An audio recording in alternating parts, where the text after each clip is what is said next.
Greetings, Cyclopeans. Welcome to Sci-Clops Podcast 17, brought to you by the short story Cool Air by H.P. Lovecraft. Always a good selection. If you want to read anything good, go to H.P. Lovecraft. Go through the short stories. They're all online for free if you want. We'll have the link up to it.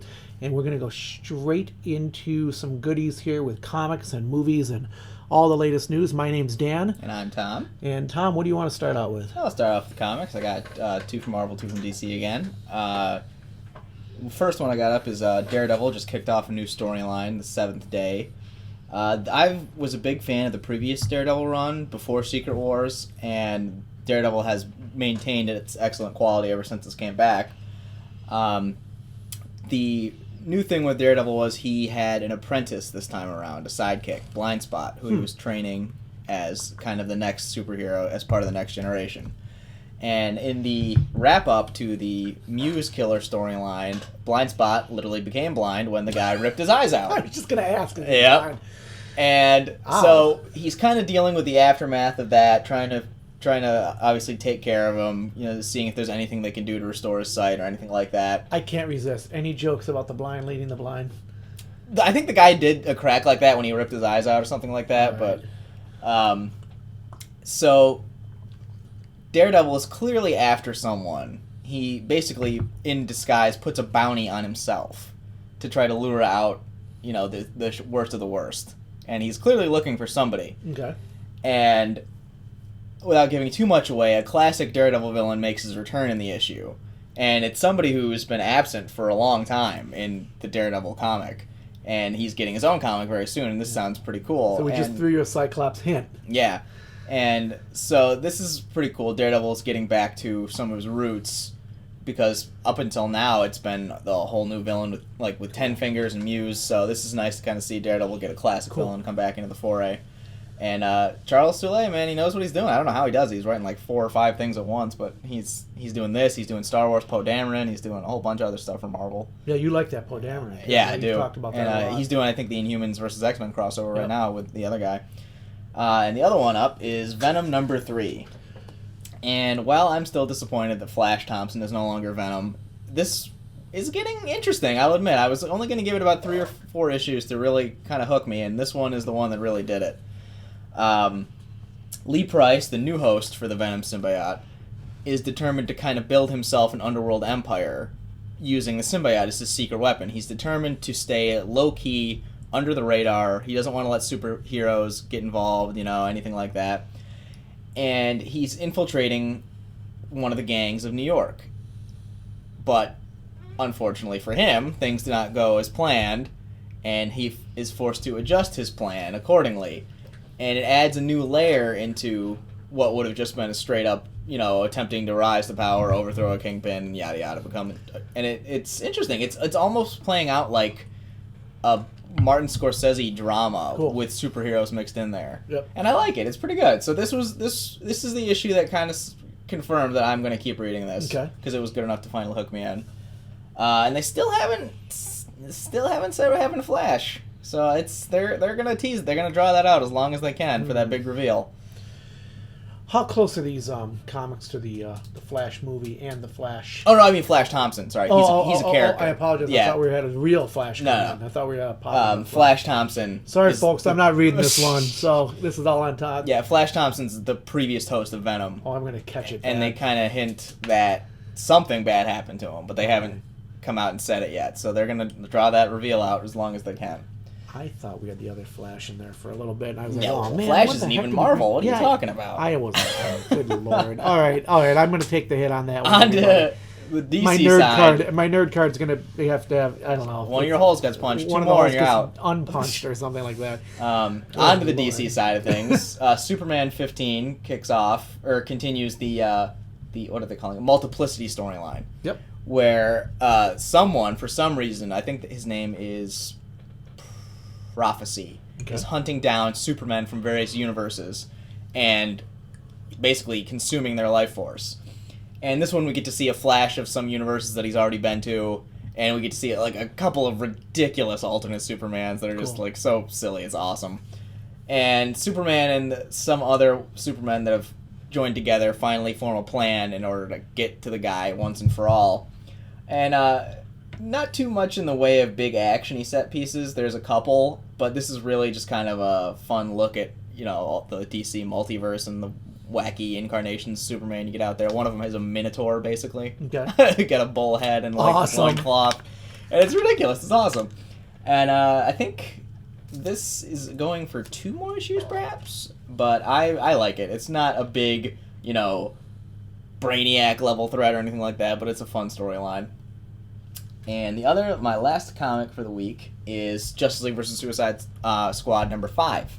We are 1 issue away from wrapping it up, and this one went big in terms of scope and action.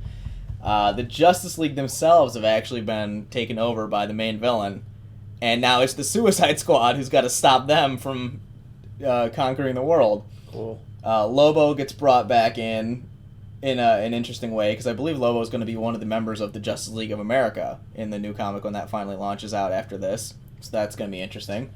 But yeah, basically it's Batman, who's the only one of the League left out of control, and teaming up with the Suicide Squad to help bring the Justice League down. And it's gotten interesting. The main villain really pops up right at the end of the issue. Awesome. And we got 1 more to go, so they're going to have 1 big wrap-up issue, and then Justice League of America is going to spin out of this once this storyline wraps up. Curious on this one. Are you seeing emphasis on Harley because of the upcoming stuff? No? Harley is pretty much used how she always is in the Suicide Squad. She's the comic relief. I just wondered if they were going to bring her in even stronger, but they're going to relegate her to the movies. No, she's got her own series. So, I mean, Harley's as prevalent as she always was. But within the squad capacity, she's always kind of just like the comic relief slash. Just curious. But I'm going to be kind of sad when this one wraps up. It's a fun dynamic having the squad and the League together in the same comic. Yeah.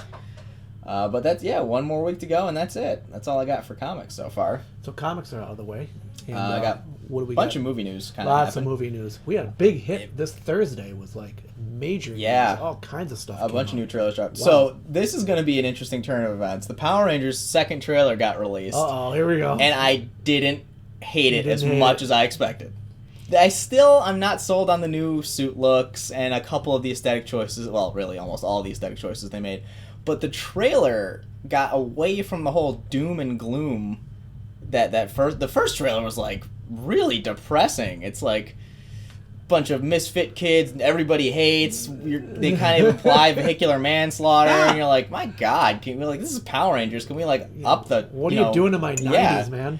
And this one, it still retained a little bit of the drama, which is fine. But this was a little bit more fun, a little more tongue in cheek. That's what they were. They were fun. And we got a little bit of that in this trailer, and it was weird because every time we see the suits, I've only the promotional stills or very briefly at the end of the trailer, and I hated it.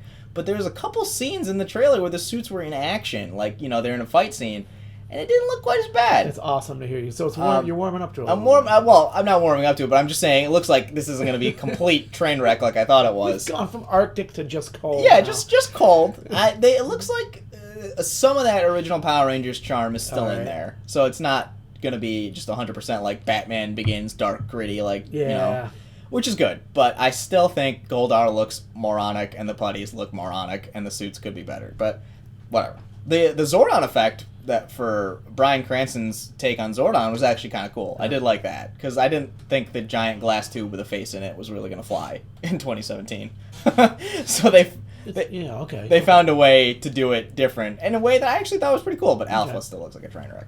But I gotta say, I was surprised that the Power Rangers trailer actually didn't look awful. I'm glad, and just for the people listening, we're not trying to beat the thing up unnecessarily. It's just it wasn't. Tom is a Power Rangers fanatic, and he was visibly and emotionally disturbed by this. Very.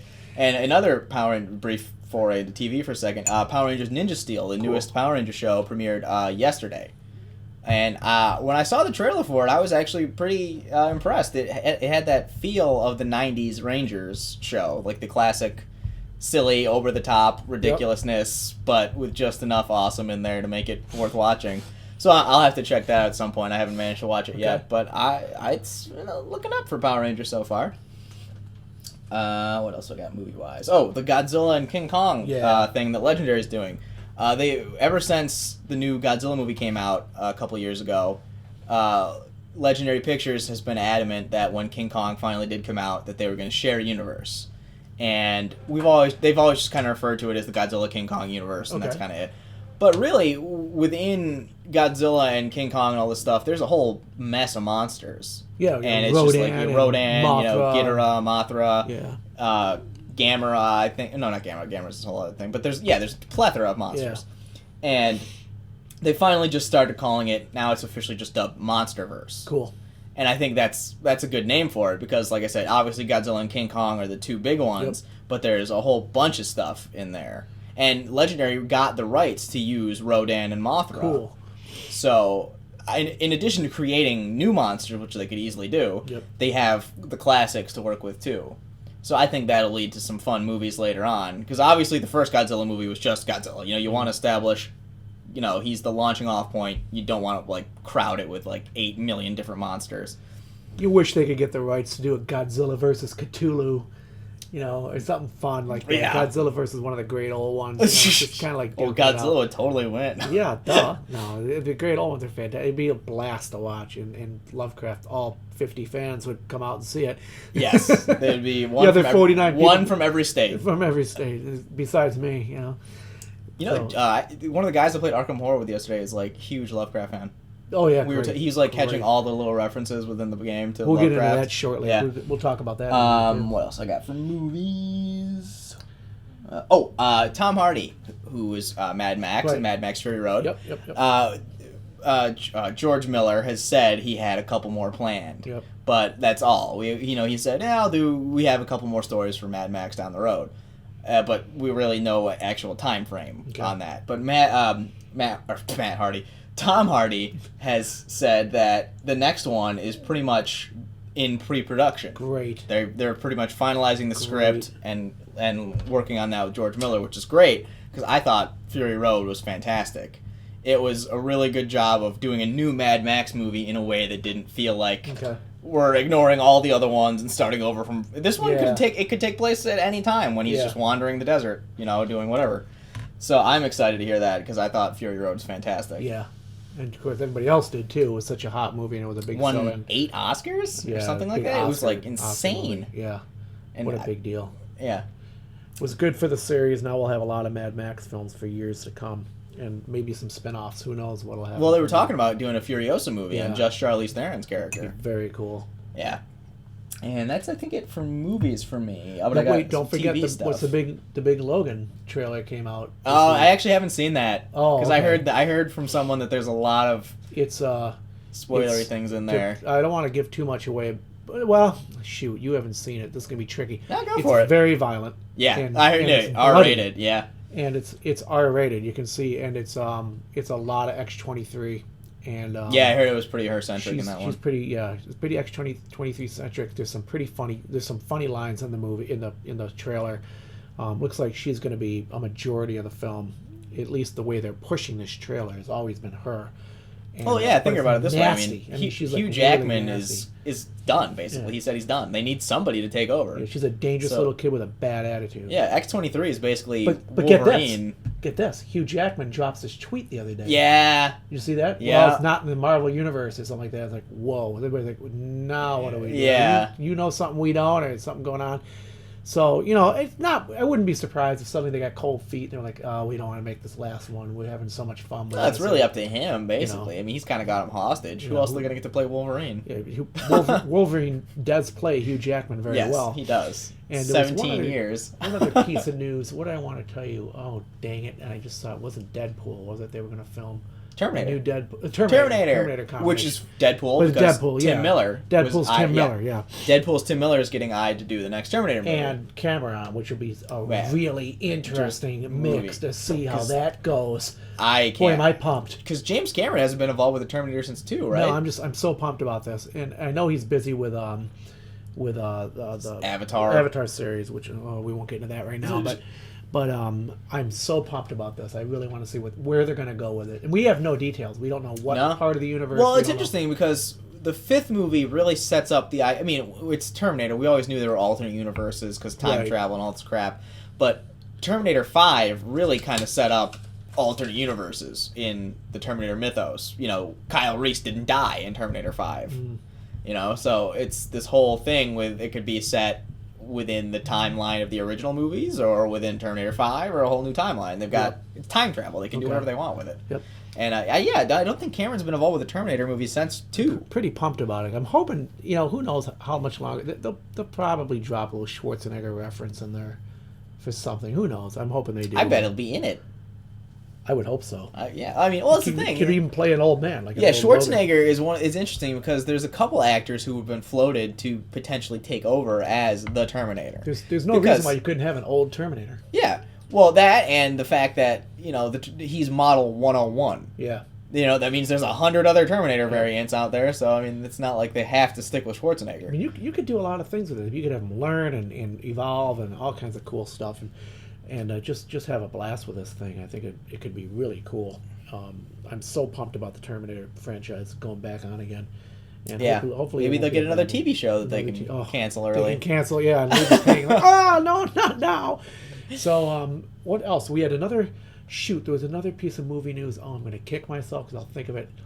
I can't remember what it was. We'll come back to it, but this is the way Tom and I do things. Yeah, we'll swing around. Notes, who needs those? Yeah, but TV's news has got some interesting stuff. Flash actually had 2 big reveals of information that's going to happen in the last half of Season 3. One is that Robbie Amell is going to be returning as his original half of Firestorm. Cool. Ronnie Raymond, and which is interesting because we saw him come back in Season 2 briefly in the alternate universe's Deathstorm, which was fun.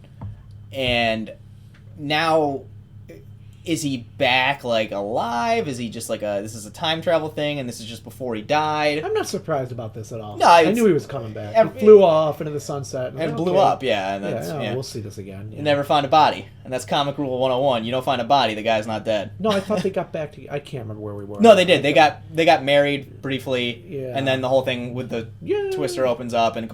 But there was more after that, wasn't there? No, he appears in the alternate universe episode as Deathstorm. Yeah. I get confused which universe we're in. Yeah, he's been MIA in the main Flash universe since Season Flash. 2. I do like that show. It's a great show. It's as hokey as it is. The other big drop, aside from Robbie Amell coming back, is that Rick Cosnett, who played Eddie in Season 1, is back. Oh, good. Yeah. And that, I always wondered when they were going to bring him back. Because I figured Flashpoint was going to do something screwy, like maybe Eddie wasn't dead or something like that. And it lends itself because in Legends of Tomorrow, Reverse Flash is still around. Okay. And he is Eddie's distant relative. You know? Yep. So Eddie has got to be alive at some point, or he wouldn't exist. And so I've been wondering, because when Flash kidnapped, basically Reverse Flash, to start off Season 3, to prevent him from killing his mother, he must have, you know, whether intentionally or unintentionally, dropped some info that he beat Reverse Flash.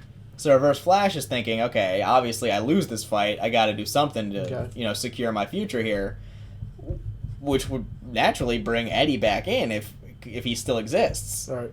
So I'm pretty excited because I enjoyed Eddie's character in Season 1 and the brief alternate universe thing we got with him in Season 2. So that's a pretty big news. The Defenders, Marvel's next big Netflix thing after Iron Fist. Yep. The big, team up. They've been releasing a lot of cast photos together where they're all grouped up in a couple promotional pictures. And we even saw Sigourney Weaver and whoever she's playing. Yeah, we don't know who that is. And psyched. It's really getting me the hype train on this one. They're starting early. Yeah. Because I'm pretty sure Iron Fist is wrapped filming at this point because they're obviously working on Defenders. But watching all these shows finally interconnect is going to be awesome. Because we've already gotten, there's been Daredevil references in Luke Cage and Jessica Jones references in Luke Cage, and, Luke Cage was in Jessica Jones. So they've already kind of slightly interwoven everything, but really we're going to see it all collide into one big thing finally for the Defenders. Cool. And that's, I think, going to be really awesome. And I, as a huge Heroes for Hire fan, cannot wait finally to see Iron Fist and Luke Cage on the same screen at the same time. Gonna be a blast on that one. Yeah. What else have you got? You got anything else there with movies or no? Movies and I got to TV, throw that's something kind in of there the... really quick because Sure. I forgot about this and I wanted to get the news. I've got a interesting, and I've got to. Yeah, no problem. We got some movie news here, which again I had missed this earlier, and I do apologize. It was interesting. Short list from Slashfilm, the site slashfilm.com, had a Green Lantern shortlist. Oh, for actors? Yeah. Okay. And you ready for this shortlist? Sure. I don't know if you've seen this. Tom Cruise, Nope. Bradley Cooper, Nope. Ryan Reynolds, Nope. Armie Hammer, Yes. Joel McHale, and Jake Gyllenhaal. The only one, Armie Hammer. Armie Hammer, okay. Out of that Okay. entire list, Armie Hammer is the only one I like. I just thought Ryan Reynolds, really? After that train wreck? What, they just want people to like riot? I don't know. I just thought you'd get a kick out of that, and I was like, Tom Cruise. No, I don't see. Hey, Tom Cruise is no. He's good. I He's like his good, stuff, but he's just none of the Green Lantern. Lantern characters should be. He seems to be good. Actually, no, I take that back. Bradley Cooper could play Guy Gardner. Okay. But you wouldn't really want to launch the Green Lantern franchise on Guy Gardner. By the way, this was for I believe it was for Hal Jordan. Oh, okay. If it was for Hal Jordan, then that. it would be I'd say Armie Hammer is Hal Jordan. Well, let me see here. They're talking about Hal Jordan or Jon Stewart. No, Hal Jordan shortlist. I'm sorry. That was a Hal Jordan shortlist. Yeah, no, I would go with the Armie Hammer. But Bradley Cooper could play Guy Gardner. But no, why? Yeah. Ryan Reynolds, really? Yeah, I don't know. I wondered what. I bet they put that on there just to mess with people. You Guys, remember how great that last movie was? We're gonna do another one with Ryan Reynolds. Let us know who you'd like to see in the comments for that too. We also had a short list the other day on Poison Ivy, and it was Emma Stone. Darn it! I saw one who was definitely her, and I wish I'd put that in. It was Emma Stone and Megan Fox were two I heard. I can see Megan Fox going to the top of the list on this, but after I looked at the photos, I didn't think it would. There was a one girl on there who was fantastic. Emma Stone's a natural redhead, so that would might have been Emma Stone. Yeah, Megan Fox could do it. Megan Fox could do it. She can do it. She's got the look. Yeah. Really quick, and just jumping out of that news. No, we'll go to that later. I'll do another piece of news later, but I just wanted to throw that Green Lantern news in there because I thought it was pretty cool, and I didn't know if you'd seen that. And yeah, I'd seen the list. I didn't know it was specifically for Hal though, because the movie's gonna be called Green Lantern Corps. Yeah. So they could easily do like even all four Lanterns from Earth: Kyle Rayner, Guy Gardner, Hal Jordan, and Jon Stewart if they wanted to. A bunch of stuff. And here's one more piece of movie news. If you don't mind me throwing. We have been covering the Star Trek Axanar mess for months. The fan film Axanar. These guys put together a Star Trek fan film. They did a Kickstarter kind of thing, or a crowdfunding, and they got this Star Trek fan film Axanar going, and Paramount jumped on them and sued them. That's never fun. And unfortunately, Paramount said, "Look, you guys used original stuff, original uniforms, and you." I think there was the way I can't remember how they worded it. It's like money involved or something. So they're like, so they settled. We went back and forth. I watched this for a while. I've been putting up a article every now and then for months. The last that I've got, which it looks like they've finally settled, and I think they're going to be out of court. And the way I'm reading it here is, and again, Slash Film had I think the scoop on this, which was really interesting, was that Axanar will be broken into 2 or more 15-minute segments. And to avoid becoming a single short. Yeah, and I think it's going to be commercial commercial free or There's something like that. There's got to be some weird restriction on that because a lot of fan films I've seen are only about 15 minutes long. I'm just glad they're doing it. I'm wondering, if that's some weird law that if it's under a certain length of time, you can get away with it. What's more interesting about this is that the Axanar guys and girls decided to fight it. They went with Paramount, which is like insanity. Yeah, I was watching. I was like, wow, you guys better have a good case here. And I'm supportive of all indie stuff like this, but. You can almost see where Paramount's like, look, we can't let this happen or we're going to be in trouble because we're going to have everybody doing it. Yeah. So I'm not taking sides. But after all this news, the bottom line is I'm pretty pumped to see Axanar now. I really want to see what it's going to be about. And I can't wait till the thing comes out. I can't wait to cover it. I can't wait to get it up on the site. So I just want to put that up there. We've been looking at that for a long time, and we just got a little information on it. So I'm pretty pumped on that. And I don't think we have any more movie news. I think that's it for movie news, finally. Sorry about that, folks. I just wanted to throw that out there. What do you got next? I forgot a little bit of TV news. This is one of the newer shows coming out, Powerless. I can't remember what network it's going to be on, but basically it follows Bruce Wayne's cousin. And he runs a company that is in charge of cleaning up and dealing with the insurance claims related to superhero battles. Yep, I got that up. And that actually looks like it's going to be a lot of fun. In a world where you've got like Arrow and, all these gritty, really dark shows, you need something as ridiculously dumb as this, I think, sometimes. Not dumb in like, it's stupid, but I mean like dumb fun. It's just going to be a lot of good. I'm going to respectfully disagree with you on this. Really? I've got the trailer up. And I've been looking at it, and I've been looking at the stuff, and I'm like, it's almost like they bring you up to the edge, and like, hey, there's a superhero, but we're really not going to show the superhero. We're going to go back to this. Well, that's the whole point. Characters. It's not about the superheroes. It's about the people who have to deal with the superheroes. Batman's goofy brother. Yeah, like, remember? You didn't read the. There used to be a comic, what was it called? Damage Control. And it was literally this guy, these people who cleaned up after the superhero fights. And it was great. This could take off and be hot. I mean, it's getting a lot of PR all of a sudden, so it might be funny. But I love Alan Tudyk. It's Wash. I'll give it a shot. It's I'll give it a from shot. Firefly. How can you not like it? I'll give it a shot. But I do like the goofy brother. He's just this big doofus, corporate doofus. So yeah, I think it's gonna be fun. Powerless could be fun. I just saw another ad for it again tonight. So we got it up on the site. I'll have a link to it. I got some video games. Video games. I was a big fan of the original Injustice game when it came out. Mm-hmm. I love Mortal Kombat, so anything that NetherRealm Studios does is going to kind of get my attention right off the bat. Mm-hmm. But an alternate universe where Superman loses his mind, goes crazy, murders the Joker, and then takes over the world, that sounds like a game I can get behind. Awesome. So the first game was great. It was basically a Mortal Kombat skinned, or a DC skinned Mortal Kombat without the fatalities. And it was great. I loved it. I thought the story was great. The gameplay was fun. It had a pretty diverse roster. And I was always wondering, they hinted in the last cinematic, maybe we're going to do a second one, maybe not. But a couple months ago, they finally announced Injustice 2 was going to happen. Okay. And it looks just as awesome as the first one. But this time around, the main villain of the game looks like it's going to be Brainiac. Cool. And you don't hear much about him anymore. Brainiac is tricky. When Brainiac gets adapted into something, it's either really cool or it's the dumbest thing ever. Oh, really? Yeah. Like, Brainiac in Smallville was kind of ran the gambit from being awesome to really just, like, a giant Deus Ex Machina plot device. Okay. Brainiac in the Superman Brainiac graphic novel was awesome. One of the scariest Brainiacs ever. So, Brainiac either comes off as really cool or just really, like, a hokey plot device, depending on who's writing him. But I think this is going to be awesome. And the other big thing in this is Supergirl. And it's funny, because in Injustice, there's a whole bunch of what-ifs or variables. Like, there's a couple superheroes who have the juice to take on Superman. And you're kind of like, well, why didn't this guy, step up? And why didn't that guy step up? And when they did the Injustice comic, a lot of those questions got answered. Martian Manhunter got taken out.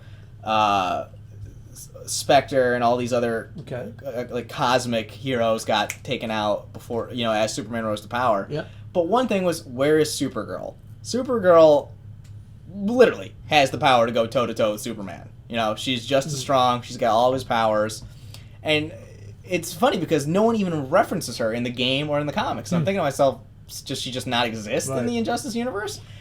And they explain that away by having her pod just crashes to Earth post the first game. Okay. So she's not even on Earth during the Injustice game. Okay. So they kind of got away, they wrote themselves out of the corner with that one.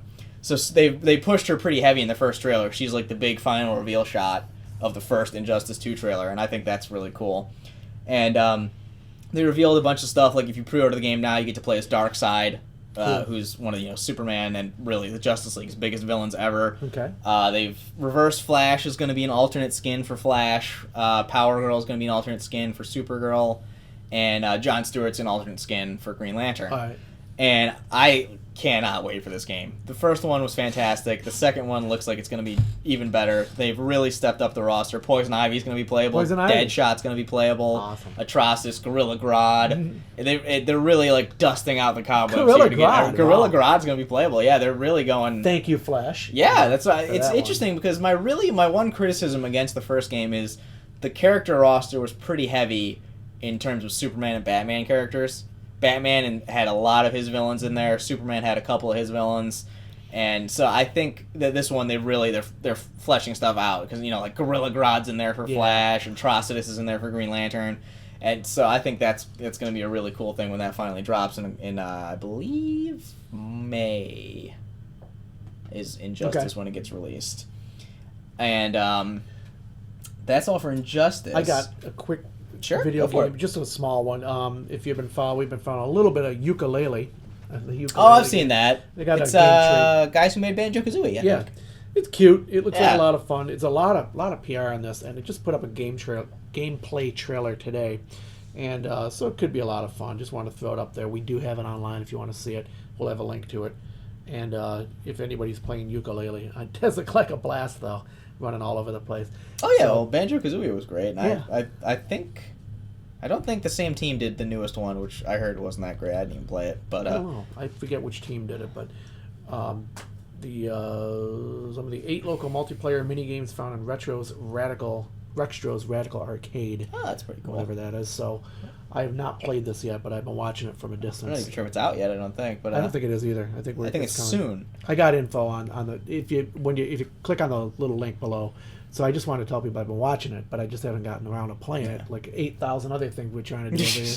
No. So, the other bit of video game news I got right now is Zelda Breath of the Wild, which is going to be the newest entry in the franchise, has also been announced. It's going to be the last ever Wii U game. All right. So Wii U is going to have no more games made for it after Breath of the Wild drops in March. I'll miss that. It was a cute little system. It was. I enjoyed it. I love my Wii U, but that's really telling. That means Nintendo is going all in on the Switch. Yeah. If they're discontinuing, I don't even think they stopped Wii games once the Wii U came out. I think Wii still had games made for it for a little while after Wii U came out. We have a Wii, and we have a Wii U too, yeah. Yeah. But I mean, that's really telling that they're going all in on the Switch. I will miss that Wii because I like the little people on there and the little things you can do.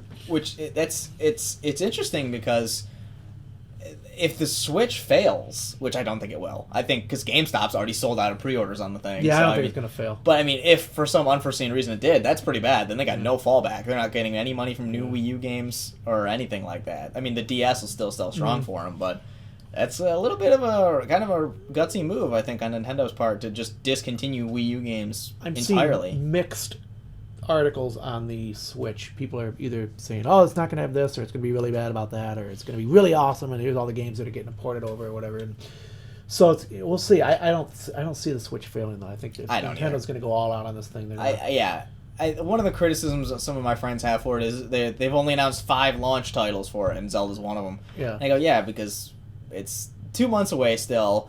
And you really think they're dumb enough to launch a game system with 5 games available at launch? Yeah. Who is that stupid? No one. So yeah, we'll see what happens. I think the Switch is going to do just fine, and I'm very excited. I definitely want to get one because I want Zelda. Zelda Breath of the Wild, no less, which is absolutely getting rave reviews online. So. Oh yeah. And, is that it for video games? That's it for video games. Okay, I think I'm done with video games on that one too. What are we doing now? A little bit of fun trivia. Star Wars Rogue One officially broke $1 billion at the box office. Oh, it did? Yes. I didn't see that. Cool. Just smidged over $1 billion. Awesome. So that is great. I thought it was fantastic, and I've been kind of following it on Box Office Mojo. As the weeks go by, I'm like, That's come funny. on, I usually follow that stuff. Yeah, I I usually am on that, and I've been on that a lot of weeks. And just for the last 2 or 3 weeks, I've been busy doing other stuff, and I just wandered off and forgot it. I'm really glad you found that because I completely forgot to look at the movie numbers, which I love to watch. Because I'm like you. It's really weird, like you're rooting for you're like, come on, let's make it to 900 million. Oh, we can do $1 billion now. Come on, let's go to $1 billion. Well, it was funny because I was following it. It was 600 million. And it was like 630, 640, and it was like just going up a little bit. And I'm like, oh, really? It's going to peter out? And then all of a sudden one day it was like 810 million. Like, whoa! Hey, I wonder what happened. Yeah, and maybe it got released in a new market for the first time or something like that, a new country. And then, I've been following it. In the last couple of days, it was like 950, 960, 980, and then it was like 983, 987. I'm like, oh, come on. I'll tell you, I could go again. I saw it twice already, and I wouldn't even mind going again. Yeah, I'd definitely go a third time because it's so good. Every time you found something new. The second time I went through, I was like, oh, this is cool. Which is funny because you'll hear about like Star Trek Beyond. Yep. $165 million budget, made $395 or something like that. Yeah. So in your head, you're like, okay, it almost doubled its budget, basically. Yay! Or it more than doubled its budget, actually. Okay. And you think, yay, but then you gotta like advertising and all the... So really, it cost a lot more than $160 million to get that movie out there, which is why I think, which is why they hesitated with Terminator. Right. Because Terminator was a $150 million budget, the newest one, and only made $350. So it's just about doubled. So it doubled it a little more than doubling it, but with all the advertising, I mean, they were pushing that movie hard. The commercials were for that everywhere. Remember that. So I mean, you think, well, it made more than double its budget. Why are you hesitating to make another one? And you're like, that's what killed the Amazing Spider-Man at Sony. It was a $200 million budget, made 600 some odd million, which is a damn shame. Yeah, and you're like, it comes down to this, like, oh, Star Wars is safe because it made $1 billion. That's really what that's actually a big chunk of why I wanted to reach that. Yeah, because I think Rogue One had a budget of $200 million flat, without factoring in advertising. So making $1 billion is good. That's what I mean. Yeah, it's safe. Basically, is what. Yeah, you're right. Stunned on that note by the number of people I've run into who are complaining about parts of Rogue One. Griping and moaning. I'm like, about what? What is wrong with Rogue One? Nothing is wrong with Rogue One. You're crazy. That movie was, and I had a bunch of kids the other night. What was it? Oh, last night. I was up at a party, whole bunch of kids running around, and somebody had a Star Wars something. I said, did you see Rogue One? And they're all like, yeah. And I said, how'd you like it? No, we didn't like it. Everybody dies. I'm like, okay, you don't get this. Well, how old were the kids? Like, way too young to realize why they were seeing Rogue One. They didn't quite get it. But it told you they were pumped on the characters. They were loving the characters, but then everybody gets wiped out. Which is funny. It's a great testament to the director and the writer that you cared about those guys, even though you pretty much knew this is your one movie because you're all going to die. And we had suspected that. We had suspected everybody was going to die because it had to. You had to bring the Empire out. You had to crush everybody. But I'm just surprised that so many people had so much to complain about with that. I went to that and I came out and I said, when I first saw that, I said, there is nothing wrong with this movie. It is flawless. And I thought it was flawless, and I still think it's flawless, and I'll go a third time. Yeah, I thought it was great. So I'm really excited. I did find one thing, and it's not even a huge thing. The big spoiler in case you haven't seen it, and if you haven't seen it, what's wrong with you? Go see you're it. $1 billion behind. Yeah. But the last scene where Leia's ship breaks off from the main ship and takes off, and Vader tracks it down. In the opening scene of A New Hope, when Vader busts in and he's mowing everybody down and he interrogates her, and she says they're on a diplomatic mission to wherever. Yeah, she was in the fight. Yeah. What are you talking about? You're on a diplomatic mission to wherever. Yeah. So I mean, that's... I thought about that. I think you can play that game like, oh, we're on a diplomatic mission. Yeah, and then it's just they're playing hardball. And like, no, we're not going to play that. That's the only thing. Yeah, you can almost see her saying that. Like, oh, I'll play hardball. Screw you. Yeah, we're on a diplomatic mission. Like, we know darn well you're not on a diplomatic. We just took off from the battle. But so But that's really it. That's it. That's the only thing I found. Yeah, and I mean, I am inserting my own belief into that part of the movie, but I still don't have a problem. But even then, it doesn't ruin the movie for me or anything. I was laughing, like I said in one of the previous podcasts, right after I saw the first time, I was like, how did R2-D2 and C-3PO get on that ship? They never showed, but it didn't matter. But it was just fun, like, how did they get on there? And so, you had little things like that. Who cared? You ever realize, though, that R2-D2 is the only one who actually knows the entire history of the Skywalker family? It's very interesting because at one point I had read years ago that the Star Wars was supposed to be written from a point of view of the R2-D2 droids. telling it from the... But from C-3PO, too. But he was out Mind of wiped. But R2-D2 is out of Episode 7. He's at Episode 7. He's out of the whole thing. The whole darn thing. But BB-8's there now, so BB-8 could fill him in. So it's like, okay, so... But really, if you think about it, but think about it. For the prequel trilogy, C-3PO gets his memory wiped. Yep. Right? But R2, they never wipe R2's memory. Right. So R2 is the only one that knows... R2 knew that Vader was Luke's father before Luke knew. There's so many memes on that. Yeah. Thanks for telling me. Yeah. And so really, going through the whole thing, R2 is the only one who knows the entire history of the Skywalker family. The whole... I mean, he goes right back to the Clone Wars. R2 goes everything. Pre-Clone Wars. He goes back to Naboo. He goes back... we don't even know how old he is at this point. Yeah. He could be way older than even Padme. He knew... Yeah, he was around for Padme. He was around for baby Anakin. You really want to have fun with this? You really want to have fun? You could push him all the way back decades and hundreds of years and have him be an ancient droid. Yeah. And have him go back to something like, I don't know how far back we could go to get to the Knights of the Old Republic. Oh, God, no. Thousands of No, years, he's not. Let's put him back there anyway. He's really old. But it's interesting when you think about it. Because R2 would go out right up to the point where Luke disappears. Yep. Which was, like a few years before... he vanishes or whatever. We're going to find out. We're gonna, Episode 8 or 9. Yeah. God, God, I get my numbers straight. There's this whole bunch of Star Wars stuff they could do that's just fascinating with stuff like that. Yeah. All the stories they could tell. And tell me you are not going to see a massive team up with BB-8 and R2. Oh yeah, definitely. They have there's to. going to be a massive butt kicking, droid butt kicking. I hope it's not as hokey as when in Episode 2, where he's flying around like shooting. Yeah, he's pretty much, or when C-3PO's head gets put in the battle droid body. Oh God, don't ever even talk about that again. That movie should be wiped from memory. I mean, I hate to do that to some of the Star Wars fans. They loved anything. Well, oh my God, there were parts in it that were okay, but I ran into a younger guy, obviously, who actually preferred the prequels to the original trilogy. Oh God, and he told me that, right? And I know he tells me that, and I laugh like right in his face, and he goes, "Was funny." I'm like, "Oh my God, you're serious?" Yeah. And he goes, "Yeah." Like, I really like those. I was like, "What's wrong with you? Who raised you?" Oh my God. So anyway, but I liked them when they came out, but then that last one, the second. Well, we've been down this road 1,000 times. Anyway, which it's hilarious because the Star Wars comic right now is doing stuff in the prequel era of Star Wars that's so much better than the movies. I know, and don't even get me. Here we go. I'm going to do it again. I'm going to start screaming because after watching the Clone Wars, they were so good and they cleaned up so many holes. If you have not watched the Clone Wars, you're listening to this. You have not watched the Clone Wars. Go take the time and watch all the seasons. It's on Netflix. And it's worth it because it's really well done. For cartoons, and you think, well, they're cartoons, they're not gonna be that good. No, they're really, really good, and they clean up a lot of the mess at the very end too. They have some really interesting adventures at the last. Oh yeah. That last season. Season 6 goes on great. The droids get cleaned Order up. 66 storyline. Yeah, the Order 66 storyline comes in. They explain that, and Darth Sidious lays the law down, and I'm not going to tell you how. I don't want to ruin it for you, but they bring him out, and it's really good. Yeah. And they do. We have spoiled it before, but it doesn't matter. You're going to see the return of Darth Maul, which is fantastic. I thought, for a long time I wouldn't go see these because Tom had told me, "Oh, Darth Maul comes back," and I said, "That's the stupidest thing I've ever heard." But the way they did it worked. I was like, they really pulled it off. I can't believe they did it. And now he's even Rebels still. Yeah. And I was like, geez, how did they put it? It was that well done. And, and yet it didn't get the recognition it deserved. It was treated like a cartoon and kicked to the side. It's funny. The reason I never got into it initially is because the style of animation really is kiddie. It's really kid animation-y like.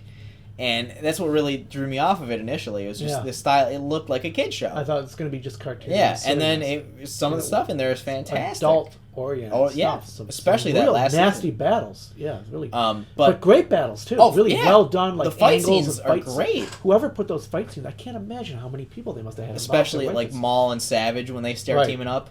Yep. But the one thing I want to talk about from the comics is. In the current Star Wars comics, Luke goes back to Tatooine at one point, and he goes to Obi-Wan's house. This is obviously after New Hope, so Obi-Wan's dead. And he's rummaging around, and he finds a journal. And every now and again, they'll take a break from the main storyline, and Luke will read from the journal about Obi-Wan's old missions. And they're doing one right now where it's actually a Yoda-centric story that Obi-Wan was present for. Awesome. So you're seeing a Yoda story because young Padawan Obi-Wan was there. So the story opens up and you're seeing Yoda and you're like, why would the journal have something about Yoda in it? And then Yoda comes outside and you see Qui-Gon and Obi-Wan standing there and you're like, we're getting a Qui-Gon Obi-Wan Yoda team up! Awesome. I saw the coolest thing on Twitter today. I was flicking through and somebody had some fan art they did, and it was on Dagobah with a showdown, and you're looking from behind Yoda and Luke. Luke's got the saber out. Okay. No, Yoda and Leia, who's got the saber out. Facing down Luke and Vader. Oh. The alternate story where Luke dead go, they strike the Emperor down. They do take over the galaxy, and now we got to get Leia into the game. Okay, that's kind of cool. And I was like, oh, that would have been a great alternate storyline. And I wish they could kind of write it. I wish somebody put that together. No, they did. I mean like movie-wise. They did really 3 graphic novels. Yeah. Where they took each movie and did a what if. What if. And they did a New Hope where Luke misses the Death Star. And I remember you talking about that. And then in Empire, what was it? In Empire, Luke freezes to death on Hoth. Okay. And Leia does go to train with Yoda. Okay. And in Episode 6, Return of the Jedi, Vader does help Luke against the Emperor, but neither Vader or the Emperor die. the Emperor escapes, Ah. and Vader becomes a Jedi again. Okay. And teams up with that's Luke. cool. That's a neat idea. Yeah, and That's Vader, a neat he idea. comes at the last shot of the comic is Vader coming down a ramp, but his armor's white now. White, yeah. I remember hearing about that he had white So they've armor. done alternate stuff That's like that really before, cool. yeah. Do you have figures on that too? Did I see something on a white Yes, Vader? white Vader and a white Yeah. Boba Fett. Because Okay. originally Boba Fett was supposed to be like an uber stormtrooper. Yeah. And which I'm glad they went with the Well, as usual, we got into Star Wars tonight. well, we Yeah, must have God. talked about this for 10 minutes, but who cares? We Because Star always Wars do is that. one of the greatest but we had a good franchises conversation ever. about Star Wars. It was the greatest franchise ever, and the alternate reality is pretty cool. I love it. Yeah, a lot of fan Star art's yeah. great. Star Wars has so many good stories. Yeah, and it's gonna go on forever. It's just Forever and ever and ever. I gotta tell you, as crazy as it sounds, I can't wait to see somebody put some money up for some real hardcore Knights of the Old Republic stuff. Well, that's the thing. All of my friends who played like the Knights of the Old Republic video game Yep. want a Knights of the Old Republic movie Those because it trailers was so cool. are amazing. Those trailers are so hot, and you like looking at. I saw that trailer in the fall. I was like, my goodness, this is a good trailer. And it's like, who put this together, and why isn't this bigger than it is? So, Oh, yeah. can't wait to see somebody do something with it. But right now, I can understand they don't want to compete with themselves. You don't want to be tied. Well, up with, I mean, think about it. They said they want to do a movie every year. Yeah. And right now, all we know for sure is we have Episode 8 Yeah. this year, the Solo movie in Solo 2018, movie. Episode 9. Episode 9 in 2019, Yep. and then that's it. That's all we know. So what's 2020? We don't have anything definite for. We don't have anything for 2020. Okay. Well, we'll So, find out. We'll see. Yeah. It'll probably be. I mean, right now Disney's 2 for 2 on Star Wars movies. Yeah, That's been they're fantastic. hot with Yeah. the Star Wars. So I'm anticipating something good. I'm wondering. We'll see how the writers do with sitting down having to rewrite Leia. You know, we don't know what the Yeah. original plan was. So, but the assumption was that she was going to be all over the place in. In 8, they said she should have a bigger role. in episode 9. Now she's Yeah. going to be in 8. I'm sure they're Yeah. going to CGI or they're going to have to. No, they don't. Well, they don't. They don't. She finished But- filming her scenes. Yeah. I'm sorry. But if they want to put her in 9, they might. Which have they, to CGI. yeah. Well, someone But by made it- then we'll be 2 years into it. Someone made a joke, and I think it's actually kind of a good idea. They joke that they could just have Kylo Ren kill her off too, and They really could. solidify his dark side turn. They could just blow something up and have her die Yeah. in an explosion, the way they did with her stepfather. Bale? Yeah. Yeah. Well, So I mean, we you never could- even knew Bale existed until the prequel trilogy. Yeah, yeah. So, and by the way, that's one of the funny things. Like when you watch the what is it, Rogue One? Yeah. And he goes, I got to get back to. I gotta get back to Yeah, Alderaan. You're like, Alderaan. oh, you're Oh, you back! might want to miss that taxi back home. It's gonna not be there pretty soon. Not a good idea. Did you ever see the picture someone took of Jimmy Smits from Episode 3 as Bail Organa, and then Rogue One, and he only looks a little bit older? Yeah. And then they took Obi-Wan from Episode 3 and Obi-Wan from A New Hope. Yep. And he goes, being a Jedi must be stressful, Very because Bail looks stressful. pretty good. Well, let's get off Star Wars. We'll be Okay. on here for another hour and a half if we don't watch out. But Yeah. What do we got? Last thing I got is a board game. Board games are. I played Arkham Horror, Awesome. finally, which is a game you got We've forever been talking ago. about this forever. Yeah. Arkham Horror suddenly finally broken out. I finally got enough people to play this thing. It's 1 to 8 players. Yep. A little daunting to play on your own. Which, really quick note on that: 1 to 8. You Yeah. can play by yourself, Yep. and I have played the game alone, and it's cool to play by yourself. You can like set up this whole adventure. I got killed once within minutes, Oh yeah. and another time it lasted a couple hours. So you never know what you're gonna Yeah. get playing by yourself. It's really cool. Yeah, I got me and 5 of my buddies together for this thing, so it was Yep. 6 players total. If you're a Lovecraft fan or anything even vaguely Lovecraft fan, this Yeah. thing is like the best thing ever. I have a friend of mine, Jason, huge Lovecraft fan. Yep. He was catching like references all over the place. Like, oh, I read that, and then, he's like, but Yep. it's the only knock against it I have is a lot of rules, and it's a lot of setup time and a lot of teardown time. Yeah, I would say I'd take about a half an hour minimum to set that game up. to get it all right. There's Yeah, so many pieces. but the plus, I enjoy the game a lot. The pluses are it's really requires a lot of cooperation if you're playing with other people. Yep. Because once the gates start dropping and letting the monsters Yeah. through, you've got to be on it, Yeah. and get through. Basically, the basic premise is you're in little sleepy town Arkham, Yep. and something is happening in the town. There's rumors swirling that there's things out in like the wilderness, and basically an old one is slumbering beneath the town, and it's starting to wake up, and it's letting other things through. And you play as one of X number of investigators who are in the town for various reasons, and you basically get stuck trying to stop this thing. If you let the game progress far enough, the old one wakes up, and you actually have to fight it, and that is not something you really want to It's try. not something you want to do. But the basic premise is you have to shut the gates, and once you shut enough of them, the game ends, and you win. You Dungeons and Dragons players out there, if the old one wakes up, it's like fighting a demon lord. It really sucks. Yeah. It's if you play really cooperatively and everyone's on the same page, it's not too difficult. Okay.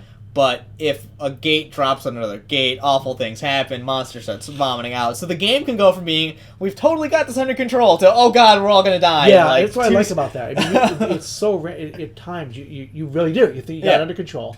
And 15 minutes later, all hell's breaking loose. And everyone's scattered across the board, and you're like, run! Like you said, demons are going to kill us. A gate can drop on a gate, now you got double the number of monsters coming out. Well, no, because monsters spawn equal to the number of players. So we're playing with six. We're playing with 6 people, so 6 monsters drop every time we. I remember that. But a lot of fun. But yeah, like I said, the only real knocks I have are the big setup time and the lots of rules. Yeah. But once you get the rules down, they make sense. Yep. And after that, it's pretty easy to go. Got a good online community. And there's a crap load of expansions. Yeah, a lot of expansions. 8. There is a lot of online backup for rules, too. Yeah. It's like I said, we found PDFs for the stuff in seconds. Looking and people who discuss the stuff, too, say, well, if this wasn't really explained that well. But I don't want to make it sound more complicated than it is. The first couple times it might be a little tough, but after that, it's a lot of fun. Like, now having played it once... really played it once, like 2 hours playing this thing. I feel like I could reasonably go in and have a lot quicker of a time. My experience has been it's shorter and shorter each time. Yeah. As long as you don't take too much time between games, you don't forget. But each time it got shorter and shorter. I actually do have another board game, too. I played Doom, which is anyone who played the newest Doom game. This is a board game based off the newest Doom game. It's a little bit kind of like Arkham Horror in the sense of you're stopping a demonic invasion from another, realm. Yep. But unlike Arkham Horror, which is more exploration based and combat kind of only when you really need to, this one is Doom. So it's all about the combat. You have to get in there, kill the demons, shoot their faces off with shotguns. Awesome. It's interesting because the games are divided up into 6. Or the campaigns, I should say that's what they call them, are divided up into 6 little mini missions. Okay. And each little mini mission ranges only, I'd say, about half an hour, 45 minutes tops, if you're taking it really slow. Okay. And the board is double-sided and really puzzle piece-like, so because each mission, the map changes. And you have up to 4 players playing as the human marines and 1 player playing as the demon overlord trying to, take over Mars. I liked it. It was fun. Again, it was just the rules, where you can summon the demons, what players can, stuff like that. A little daunting the first time playing through because none of us have played it before. But I did like the fact that it really it's a figurine-based game. So all the demons and all the player characters are really nice-looking figurines. They look, very detailed. It's a little steep price going in, $80 to get the thing. But again, like I said, there's figurines up the wazoo, so you've had to figure it's pretty expensive. Board games are not cheap unless you catch a lucky Amazon unless you get sale. a really lucky deal. Which, by the way, if you're ever sitting around, take the time to look at Amazon if you're looking for stuff like that, because it's amazing how often, every now and then you'll flick on Amazon like, whoa, big sale.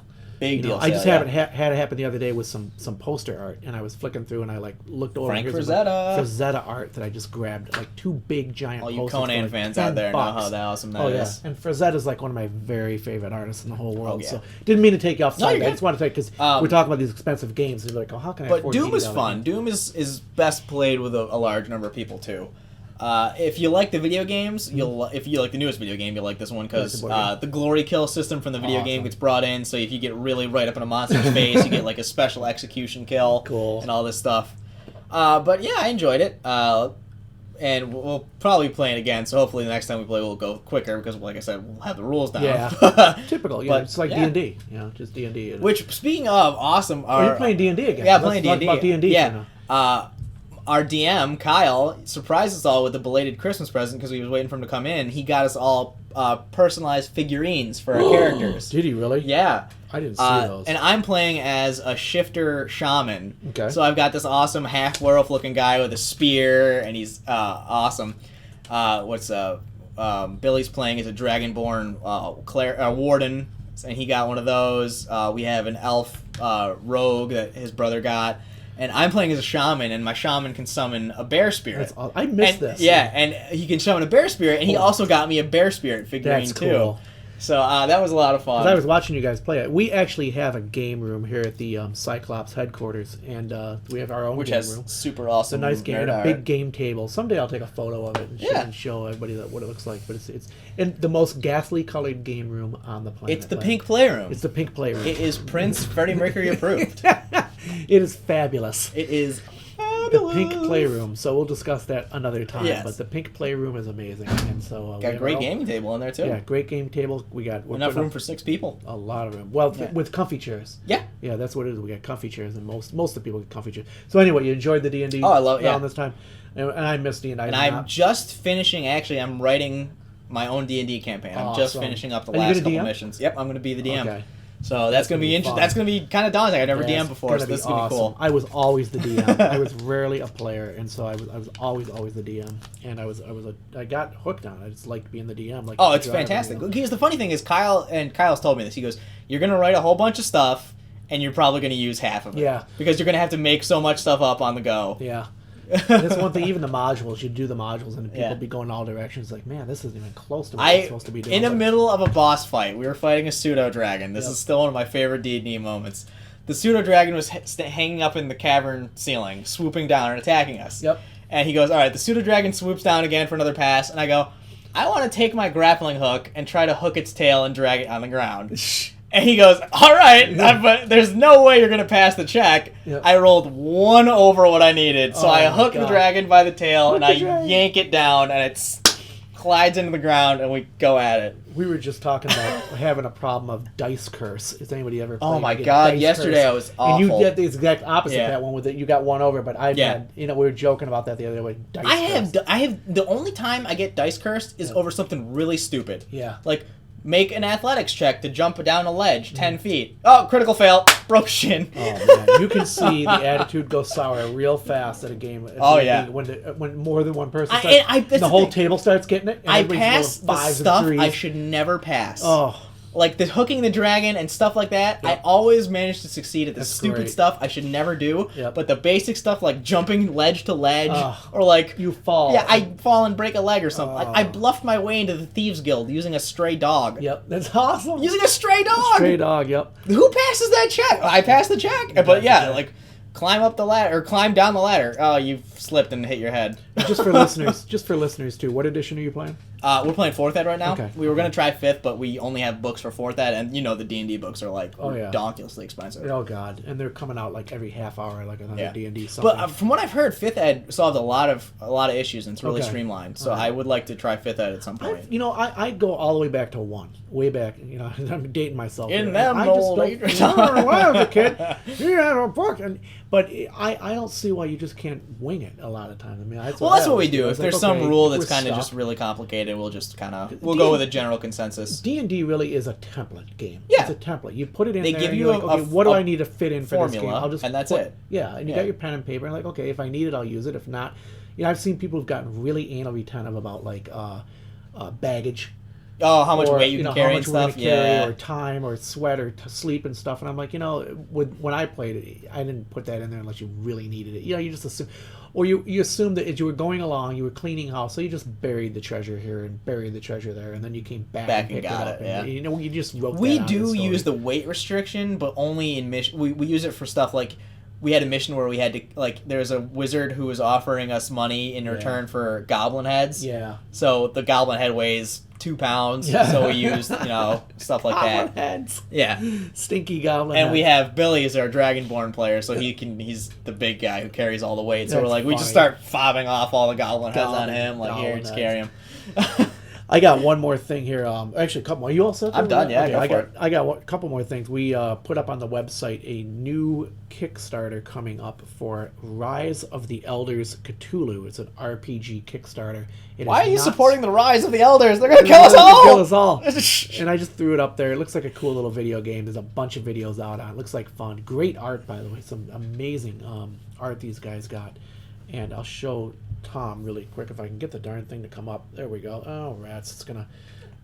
look at that picture. Ooh. There. And you'll see it. I'll have the link up. Yeah, that's not ominous at all. I love some of the art this guy did. That's whoever cool. whoever the artist is for this thing is great. And the game looks like fun, and I'm waiting for it to come out. We'll throw in a few bucks, But if you've got a few extra bucks, save it and definitely keep an eye out for this.